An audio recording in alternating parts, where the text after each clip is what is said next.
Je vais créer maintenant l'assemblage de fabrication qui va correspondre à l'outillage de moulage. L'axe des Z correspond à l'axe de démoulage.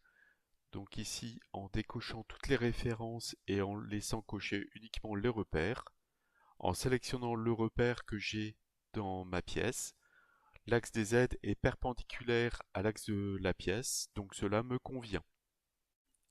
Dans le cas contraire, il faudrait créer un repère adapté avec ce bouton repère.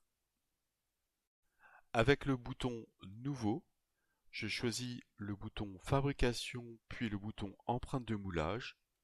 Je mets le nom moule galet. Je valide cette fenêtre. Je valide le choix du gabarit de départ.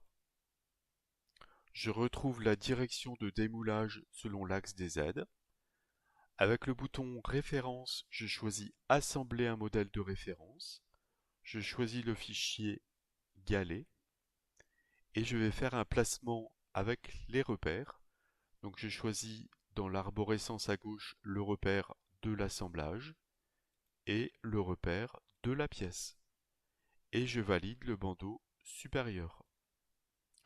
Ensuite, je coche même modèle de telle manière à ce que toutes les modifications plus tard sur le modèle 3D se répercuteront ainsi sur l'outillage de moulage.